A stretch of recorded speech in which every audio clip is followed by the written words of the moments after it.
Tem-se ouvido falar demais nesses últimos tempos sobre uma terceira guerra mundial. Mas o que a igreja pensa, o que a igreja fala, segundo a Bíblia, segundo a palavra de Deus, como que devo eu, como cristão, se comportar diante de tudo isso que está acontecendo? Diante de tantas notícias como essa. Vamos ouvir aqui. Estados Unidos e Rússia elevaram o tom hoje na discussão sobre a guerra na Ucrânia. A Rússia chegou a falar em terceira guerra mundial. Foi a mais recente de uma série de provocações que o presidente Donald Trump direcionou a Vladimir Putin. Mais cedo, Trump escreveu: "O que Vladimir Putin não entende é que, se não fosse por mim, muitas coisas realmente ruins já teriam acontecido com a Rússia. E quero dizer, realmente ruins. Ele está brincando com fogo." A fala de Trump gerou uma rápida escalada. O vice de Putin no Conselho de Segurança Nacional da Rússia, Dmitry Medvedev, afirmou sobre as palavras de Trump, dizendo que Putin está brincando com fogo e que coisas realmente ruins podem acontecer à Rússia: "Eu só conheço uma coisa realmente ruim: a Terceira Guerra Mundial. Espero que Trump entenda isso." Esse episódio representa uma mudança de postura por parte do presidente americano. Nos últimos dias, Trump tem aumentado as críticas contra Vladimir Putin, diferentemente do que ele fez nos primeiros meses dele na Casa Branca, quando dizia que Putin era um aliado e que acabaria com a guerra em 24 horas.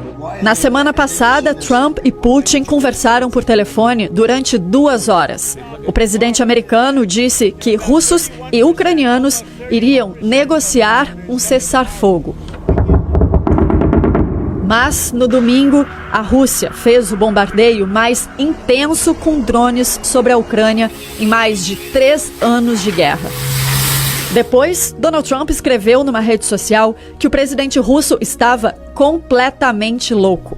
O Kremlin deu uma resposta irônica ao dizer que Trump estava sobrecarregado emocionalmente. Um outro fato também despertou uma reação da Rússia hoje: a autorização da Alemanha para a Ucrânia usar mísseis de longo alcance. O chanceler Sergei Lavrov acusou a Europa de sabotar as negociações de paz.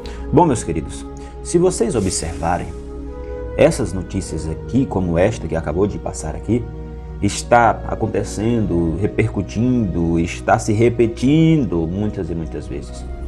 Está como se fosse um aviso soando na terra. Embora a palavra de Deus diz aqui em Mateus 24, "E ouvireis de guerras e rumores de guerras, olhai, não vos assusteis", ou seja, eu como crente, como cristão, não devo ficar com medo dessas coisas. Mas como devo eu agir como um cristão, como um crente, servo fiel do Senhor, diante de tantas falácias e teorias também teológicas? Nós acreditamos que o Senhor Jesus irá voltar antes de uma grande catástrofe que irá acontecer, que é a grande tribulação.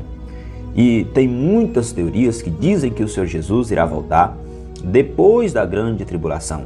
Tem os pós-tribulacionistas e também tem os mesos-tribulacionistas que acreditam que Jesus ele vai voltar no meio da grande tribulação.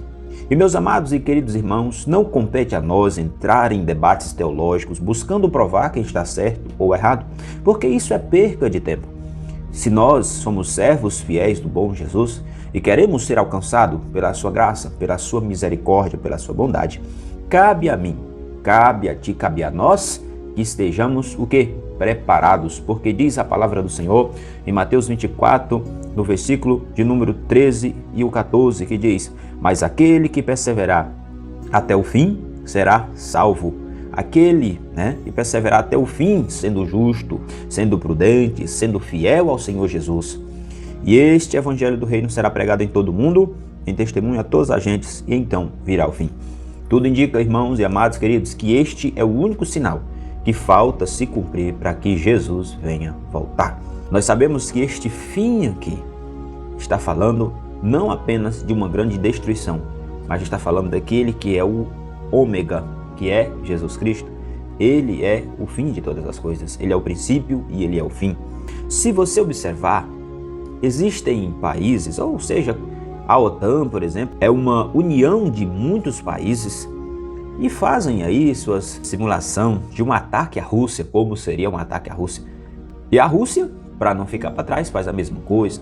E meus irmãos, está aumentando o número de farpas entre os Estados Unidos e a Rússia, que são grandes potências adversárias desde muito tempo, que os Estados Unidos e a Rússia vivem em uma guerra aí, a Guerra Fria, teve épocas aí, né?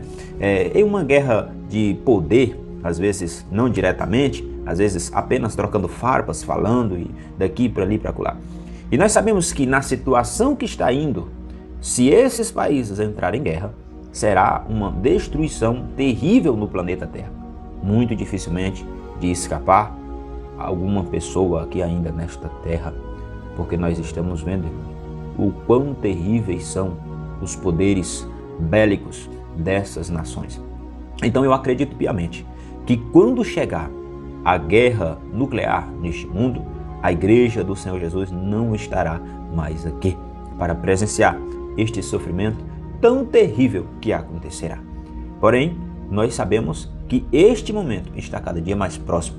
E repito aqui, porque a palavra de Deus nos orienta: estejam, pois, preparados. Não é hora de ainda ir se preparar, é hora de estar preparado.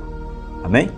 Se você ainda não se inscreveu neste canal, se inscreva para não ficar de fora de todas as novidades que aqui estou sempre postando, falando da poderosa palavra do Senhor, trazendo ensinamentos cristãos aqui, porque nós que somos cristãos temos que saber agir diante dessas situações.